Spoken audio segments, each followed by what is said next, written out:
घमंडी गोरी जेठानी की चोरी। सरला की दो बहुएं थीं, जिनमें उसकी बड़ी बहू चमेली के फूल की तरह ही सुंदर और गोरी चिट्टी थी, तो वहीं करुणा न तो ज्यादा गोरी थी और न ही सुंदर। चमेली, ओ चमेली। अरे मेरी बुढ़िया सास, आखिर मुझसे चाहती क्या है? अरे चमेली बेटा। ओहो, इन्हें दिखता नहीं है क्या कि मैं फेस मास्क लगाए हुए हूँ? बस चिल्लाए जा रही हैं। आ रही हूँ मम्मी जी। बहू, इतनी देर क्यों लगा दी? क्या काम है आप वो बताइए, मैं बहुत बिजी हूँ। उन दोनों की बातें सुनकर करुणा भी वहां आ गई। सासू माँ, अगर भाभी जी बिजी हैं तो आप मुझे बता दीजिए। नहीं नहीं, तू रहने दे। चमेली, कल हमारी पड़ोस वाली औरत ने घर में महापूजा रखी है, तो मुझे वहां जाने के लिए बाजार से थोड़ा सामान लेकर आना है। फिर क्या था, चमेली को अपनी सास की बात माननी पड़ी और वो उसके साथ बाजार चली गई। माँ और जिठानी जी तो चली गई, अब मुझे भी अपने रोज के कामों में लग जाना चाहिए। करुणा बेचारी अपने रोज के ही घर के कामों में लग गई। चमेली और सरला दोनों बाजार से वापस आ गईं। अरे जेठानी जी, आप आ गई? नहीं, अभी बाजार में ही हूँ। ये जो तुम्हें दिखाई दे रहा है, ये क्या मेरा भूत है? पागल। चमेली मुंह बनाकर अपने कमरे में चली गई। बहू भी नाराज हो गई। चल कोई नहीं, तू इधर आ करुणा। जी। ये देख, ये साड़ी बता कैसी है? वाह माँ, ये साड़ी तो बहुत ही सुंदर है ना? ये साड़ी मैं तेरी जेठानी के लिए लाई हूँ। और देख, वो पागल इसे बिना देखे ही कमरे में चली गई। ले, तू जाकर उसे उसका सामान दे आ। जी जी। करुणा ने चमेली का सारा सामान उठाया और उसे उसके कमरे में ले गई। जेठानी जी, ये आपका सामान माँ ने भिजवाया है। यही रख दो। लेकिन ये साड़ी मेरे लिए क्यों भिजवाई है? शायद कल आपको माँ महापूजा में लेकर जाएंगी। क्या? मुझे कल किसी भी पूजा में नहीं जाना है। मेरी जगह तुम चली जाना। ये सब मेरे नसीब में नहीं। तभी पीछे से सरला आ गई। क्या बातें चल रही है यहाँ? देख चमेली बहू, चाहे कुछ भी हो जाए, लेकिन कल तू मेरे साथ महापूजा में जरूर जाएगी। मैं अपनी सहेलियों को अपनी चमेली के फूल जैसी बहू से मिलवाने को बेकरार हूँ, और करुणा घर के काम संभाल लेगी। क्यों, है ना करुणा बहू? जी हाँ। करुणा दुखी होकर वहां से चली गई। सरला भी वापस बाहर आ गई। इस बुढ़िया ने तो मेरी जिंदगी खराब कर दी है। मुझे इससे पीछा छुड़ाने के लिए कुछ सोचना पड़ेगा। सोच चमेली, सोच। चमेली इसी तरह से सोचती हुई अपने कमरे में घूम रही थी कि तभी उसे कुछ सूझा। मिल गया रास्ता मुझे अपनी बुढ़िया सास से पीछा छुड़ाने का। इस तरह से ना मुझे घर का कोई काम करना पड़ेगा और ना ही मेरी सास ग्लू की तरह मुझसे चिपकी रहेगी। चल चमेली, दिखा दे अपना जादू। चमेली ने ऐसा बोलकर उबकाई लेने की एक्टिंग शुरू कर दी। उसकी आवाज सुनकर करुणा और सरला उसके कमरे में आ गईं। बहू क्या हुआ? तू ठीक तो है? मम्मी जी, मेरा ना अचानक ही जी मिचला रहा है, सर भी भारी हो रहा है। ओह। चमेली ने ऐसा बोलकर फिर से जबरदस्ती उबकाई ली और बाथरूम में भाग गई और ऐसे करने लगी कि जैसे उसे उल्टी आ रही हो। बहू, लगता है कि तुझे नजर लग गई है। करुणा और सरला चमेली को पकड़कर बाहर ले आईं और उसे बेड पर बैठा दिया। हाय, मेरी फूल जैसी बहू को किसकी नजर लग गई? बहू, तू यहीं ठहर, मैं नजर उतारने के लिए मिर्च लेकर आती हूँ। नहीं मम्मी जी, आप मेरे लिए मिर्च नहीं इमली ले आइए। मेरा अचानक ही खट्टा खाने का मन हो रहा है।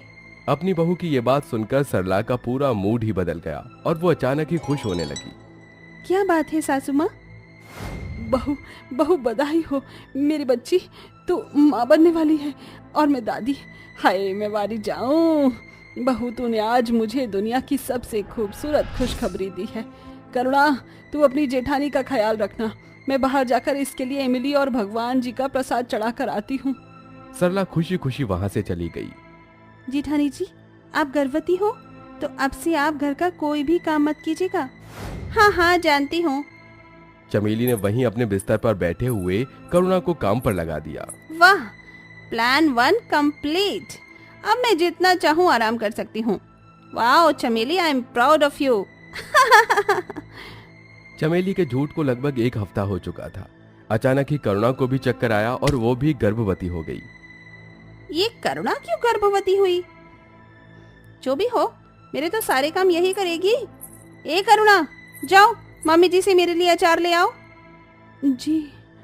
सीढ़ियों से चढ़ना उतरना, कपड़े धोना और भी घर के सभी काम बेचारी करुणा ही कर रही थी, लेकिन चमेली गर्भवती ना होते हुए भी कुछ नहीं कर रही थी। करुणा, तू यहाँ बैठी है? अरे बेशरम, तेरी जेठानी गर्भवती है, जा जाकर उसे खाना दे दे। माँ, मैं भी गर्भवती ही हूँ ना, क्या इस तरह बार बार सीढ़ियों से चढ़ना उतरना मेरे बच्चे के लिए सही होगा? तो यहाँ बेकार की बातें मत मुझे समझा, जा अब जल्दी से जा। कोई भी बेचारी करुणा की कंडीशन को समझ ही नहीं रहा था, सभी उसे नजरअंदाज कर रहे थे। ये लो भाभी जी खाना। यही रख दो। बेचारी करुणा पर पूरी तरह से अत्याचार हो रहा था। इसी तरह से 4 महीने बीत गई। करुणा का पेट अब बड़ा होने लगा था, तो वहीं दूसरी तरफ चमेली का पेट बिल्कुल पतला था। बहू, तेरा पेट बड़ा क्यों नहीं हो रहा है? वरना जरा करुणा को तो देख। हाँ मम्मी जी। चमेली अपने कमरे में आ गई। अब मैं क्या करूं? मेरा पेट तो बड़ा नहीं होगा। आइडिया। चमेली ने एक तकिया लिया और उसे बेबी बम की तरह अपने पेट पर लगा लिया। लो, हो गया पेट बड़ा। तो जुग जुग जी मेरे तकिए। इसी तरह से कुछ दिन बीत गए। चमेली इसी तरह से तकिया लगाकर सभी का पोपट बना रही थी, लेकिन एक दिन वो किचन में किसी काम से आई और उसे वहीं पर चक्कर आ गया। अरे मेरी बच्ची, तुझे क्या हुआ? दोनों सास बहू ने किसी तरह चमेली को उठाकर सोफा पर लेटा दिया और फिर डॉक्टर को चेकअप के लिए बुलाया। अरे वाह, मुबारक हो, आपकी बहू माँ बनने वाली है। हैं? लेकिन मेरी बहू तो पिछले 4 महीने से गर्भवती है। बिल्कुल नहीं, आपकी बहू बस अभी कुछ दिनों पहले ही गर्भवती हुई है और उसके लक्षण आज से ही दिखाई पड़ने शुरू हुए हैं। आपको किसने बता दिया कि ये 4 महीने पहले से गर्भवती है? वो बस कुछ बात थी, आप ये छोड़िए, ये हमारे घर का मामला है। जी। डॉक्टर वहां से चला गया। कुछ देर बाद चमेली को होश आया और जब उसे ये पता चला कि वो सच में गर्भवती है, तब उसे अपने किए पर बहुत शर्मिंदगी हुई। बहू, इतने दिन तूने हमारा पोपट बनाया, हमें झूठी खुशी दी, क्यों? मुझे माफ कर दो माँ, न जाने मुझे क्या हो गया था। एक मेरी वो बहू है जिसे मैंने कितना प्यार दिया, लेकिन वो मुझे ही धोखा दे गई, और दूसरी ऐसी है जिसे मैंने कभी कुछ नहीं समझा, लेकिन वो मेरे साथ हमेशा खड़ी रही, हमेशा मेरा कहना माना। लेकिन बहू, अगर तुझे दिल से अपनी गलती का एहसास हो गया है तो मैं तुझे माफ करती हूँ। अपनी सास की बात सुनकर चमेली बहुत खुश हुई और उसे अपनी गलती का एहसास हो चुका था, तो उसने सभी से दिल से माफी मांगी। अब सरला के लिए उसकी दोनों बहुएं बराबर थीं और अब सब कुछ ठीक हो चुका था। सासू माँ, जल्दी से गृह प्रवेश कीजिए, मुझे बहुत ज्यादा गर्मी लग रही है। हाँ शनाया बहू, इस कलश को अपने सीधे पैर से गिराकर अंदर आ जा। शनाया गृह प्रवेश करके अंदर आ जाती है और सुषमा कहती है, हमारे परिवार में तेरा स्वागत है बहू। ये तेरी जेठानी मेघा है और ये उसकी दोनों बेटी गौरी और पूजा, और ये तेरे जेठ जी, और मैं तेरी सास, और ये तेरे ससुर।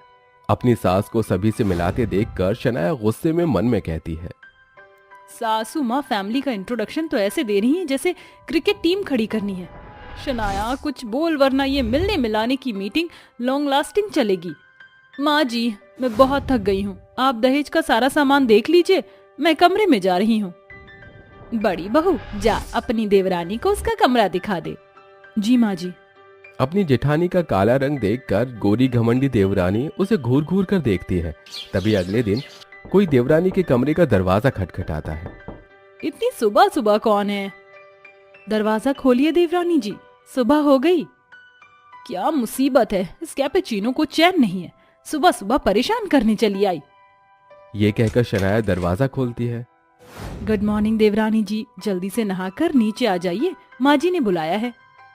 शनाया जल्दी से रेडी होकर रसोई में आती है। तभी सुषमा कहती है, आ गई छोटी बहू, आज तेरी पहली रसोई है, तो तू छोले पूरी, रायता और मीठे में गाजर का हलवा बना देना। और हाँ, तेरे ससुर जी पूरी नहीं खाते तो उनके लिए रोटियां सेक देना। जी अच्छा सासू माँ। ऐसा कहकर देवरानी किचन में आकर बर्तन पटकते हुए पहली रसोई का खाना बनाती है। तभी उसका पति पूरब किचन में आता है। क्या बात है, मेरी प्यारी बीवी खाना बना रही है। पूरब प्लीज गो अवे, मैं पहले ही गर्मी से परेशान हूँ, अब तुम मेरा दिमाग मत खाओ। और हाँ, मैं जो दहेज में एसी लाई हूँ उसे हमारे कमरे में सेट कर देना। ठीक है।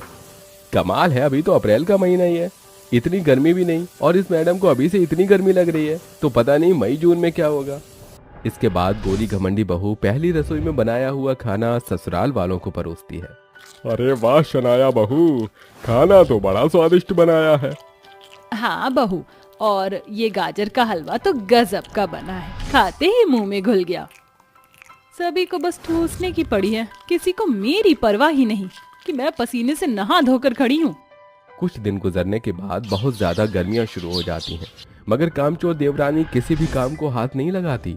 तभी एक दिन जब शनाया एसी की ठंडी हवा में मजे से अपने कमरे के बेड पर बैठी मैगजीन पढ़ रही होती है, तभी सास वहां आकर बोलती है, अरे छोटी बहू, तेरी शादी को 1 महीना हो गया। वहाँ तेरी जिठानी सारा दिन गर्मी में किचन में काम करती है और तू बस अपने कमरे में जमी रहती है। इस घर को संभालने में तेरी भी कुछ जिम्मेदारियाँ बनती हैं। सास की डांट सुनकर कामचोर देवरानी मन ही मन कामों का कैलकुलेशन करने लगती है। गर्मी में काम करने का मतलब अपने गोरे रंग की वाट लगाना। No no no no no, मैं अपनी ब्यूटी के साथ कोई कॉम्प्रोमाइज नहीं करूंगी, वरना मेरा रंग भी उस कैपेचिनो के जैसे काला पड़ जाएगा। कुछ सोच शनाया। माँ जी, अब आपको क्या बताऊं, जेठानी जी को अकेले भरी गर्मी में काम करता देखकर मेरी तो आंखें भर आती हैं। मगर क्या करूं, माँ ने मुझे कहा था कि जब तक हाथों की मेहंदी नहीं छूटती काम नहीं करना चाहिए, वरना अपशगुन होता है। अरे ऐसे भी कौन सी मेहंदी लगाई है तूने जो महीने भर में नहीं छूटी? एशियन पेंट की पुताई तो है नहीं जो सालों साल चलेगी। ये सारी बहानेबाजी मैं खूब समझती हूँ। चल उठ और जाकर किचन में कटहल काट। सास को भड़कता देखकर कामचोर देवरानी भीगी बिल्ली की तरह किचन में आकर कटहल काटती है। तभी किचन में हो रही गर्मी से देवरानी के चेहरे का मेकअप छूटने लगता है। तभी मेघा की बेटी पूजा पानी पीने किचन में आती है। अले अले दे तो ताती का तेला इतना गंदा लग रहा है। देवरानी जी, गर्मी के कारण आपके चेहरे का मेकअप गायब हो गया है। अपनी जेठानी और उसकी बेटी को खुद का मजाक बनाता देखकर गोरी घमंडी देवरानी गुस्से में कटहल फेंक कर कहती है, यू ब्लडी ब्लैक टी, तुम दोनों काली कलूटी माँ बेटी की हिम्मत कैसे हुई मेरा मजाक बनाने की? जाओ जाकर एक बार खुद का चेहरा आईने में देखो, दिन दहाड़े अंधेर मचाए रहती हो, भद्दी बदसूरत कहीं की। ऐसा कहकर शनाया गुस्से में अपने कमरे में जाकर एसी में बैठ जाती है। वहीं काली भोली जेठानी भरी गर्मी में खाना बनाती है, जिसमें कि उसकी दोनों काली बेटियां पूजा और गौरी उसका हाथ बटाती हैं। इसे कहते हैं कनेक्शन देकर फ्यूज निकालना। क्या नाटक किया मैंने, मुझे तो आईफा अवार्ड मिलना चाहिए। देवरानी सारा दिन अपने कमरे में बैठकर पॉपकॉर्न खाते हुए मूवी के मजे लूटती है। वहीं लाचार काली जेठानी अकेले ही सारा घर संभालती है। ऐसे ही वक्त गुजरता है, मगर देवरानी के काम चोरी की लत नहीं छूटती। वहीं दूसरी तरफ एक सुबह से रात ढलने तक काम करने के कारण मेघा थकी थकी रहने लगती है। माँ, आप तो देख ही रही हो, सारा दिन गर्मी में काम करने के कारण मेघा कमजोर होती जा रही है। आप शनाया को कुछ समझाइए। ठीक है बेटा, मैं आज ही कुछ करती हूँ। ऐसा कहकर सुषमा सोचने लगती है। तभी उसका पति गोपाल कहता है, अरे क्या हो गया भाग्यवान, बड़ी परेशान हो? कुछ समझ में नहीं आ रहा जी, आखिर ऐसा क्या करूं कि शनाया बहू काम चोरी करना छोड़कर अपनी जिम्मेदारी समझे। मेरी मानो तो तुम दोनों बहू के बीच सुबह शाम का काम बांट दो। यह सुनकर सुषमा अपने दोनों काली गोरी बहुओं को अपने पास बुलाती है। ओ गॉड सासू माँ, यहाँ कितनी गर्मी है। मेरा कमरा कश्मीर की तरह ठंडा है, मगर हॉल की हालत लद्दाख और रेगिस्तान की तरह गर्म है। इतनी भी क्या कंजूसी करना, एक एसी खरीदकर हॉल में लगवा लीजिए। बहू, अपनी ये एसी बीसी की बातें छोड़, मैंने तुम दोनों को दूसरी बात करने के लिए यहाँ बुलाया है। आज से मैंने तुम दोनों के बीच आधा आधा काम बांट दिया है। अब से बड़ी बहू सुबह का काम करेगी और तू शाम का। काम करने की बात सुनकर गोरी देवरानी का मुंह बन जाता है। आई एम सॉरी सासू माँ, मुझसे इतनी गर्मी में कोई काम नहीं होगा। और वैसे भी ये कांताबाई वाले काम ना मेरी काली जेठानी पर ही सूट करते हैं। मेरी स्किन बहुत ही सेंसिटिव है, मुझे काम धाम नहीं होता। बहू, तू कोई छुई मुई नहीं जो मुरझा जाएगी। अब ये बहानेबाजी नहीं चलेगी। अगर काम नहीं होगा तो उठा अपना बोरिया बिस्तर और मायके जाकर मजे कर। ये सुनकर घमंडी शनाया काम के लिए मान जाती है। फिर उसी शाम, शनाया बहू, शाम ढल गई है, चाय तो बना दे। ओ गॉड ससुर जी, इतनी गर्मी में चाय पीना जरूरी है क्या? सुबह जेठानी जी ने बनाई तो थी चाय। अब तेरे अठन्नी चवन्नी वाले काम चोरी के बहाने काम नहीं आएंगे, जाकर चाय बना। शनाया की बहानेबाजी काम नहीं आती और उसे भरी गर्मी में चाय बनाना पड़ता है। ऐसे ही दिन गुजरता है, जिसे गर्मी में घमंडी कामचोर देवरानी को बहुत सी परेशानियां झेलनी पड़ती हैं। और एक दिन, ओ गॉड, एक तो ये जानलेवा गर्मी, उस पर ससुराल वालों की फरमाइश ने मुझे फ्रस्ट्रेट कर दिया है। अब कुछ तगड़ा बहाना बनाना पड़ेगा, वरना दिन रात इस गर्मी में आलू की तरह उबलना पड़ेगा। शनाया ऐसा सोच रही होती है, तभी अपनी जेठानी को किचन में आता देख वो बेहोश होने का नाटक करती है। देवरानी जी, आंखें खोलिए, क्या हो गया आपको? मेघा शनाया को कमरे में ले जाती है, तभी सभी कमरे में इकट्ठा हो जाते हैं। देवरानी जी, आपको अचानक क्या हो गया था? पता नहीं जेठानी जी, कुछ दिनों से मेरा जी कच्चा सा हो रहा है, उल्टियां भी आ रही हैं और किचन में जाते ही बेचैनी, पसीना, घबराहट हो रहा है। मुबारक हो देवरानी जी, आप माँ बनने वाली हैं। अब से आपको कुछ करने की जरूरत नहीं, आप बस आराम कीजिए। कामचोर देवरानी अपनी चंट चाल में कामयाब हो जाती है। एक बार फिर घर की जिम्मेदारियां भोली जेठानी पर पड़ जाती हैं। ऐसे ही कुछ दिन बीत जाते हैं। फिर एक दिन सुषमा डॉक्टर को घर बुलाती है। बहू, ये डॉक्टर डिकोस्टा है, तेरे चेकअप के लिए आए हैं। माँ जी, डॉक्टर की क्या जरूरत थी? जरूरत है डिक्री, अभी हमको चेकअप करने दो। डॉक्टर के चेकअप करने के बाद ही शनाया का झूठ पकड़ा जाता है। डॉक्टर साहब, शनाया और उसका बच्चा ठीक तो है ना? ये प्रेग्नेंट नहीं है, ये खुशखबरी नहीं रही बाबा, फुसखबरी है। क्या हुआ छोटी बहू, तेरा भेद क्या खुला? तू तो भीगी बिल्ली बन गई। देवरानी जी, आपने झूठ बोला, मगर क्यों? क्योंकि मैं काम नहीं करना चाहती थी, इसलिए आप सभी मुझे माफ कर दीजिए। देवरानी जी, आखिर कब तक तुम कामों से भागती रहोगी? जेठानी जी, अब मैं आपकी हेल्प कराऊंगी, क्योंकि बहाने बनाकर और झूठ बोलकर मैं भी थक गई हूँ और मुझे समझ आ गया है कि मैं काम से हमेशा नहीं भाग सकती। आखिर में शनाया काम चोरी छोड़कर अपनी जेठानी के साथ बिना मुंह बनाए मिल बांट कर जिम्मेदारियां निभाने लगती है।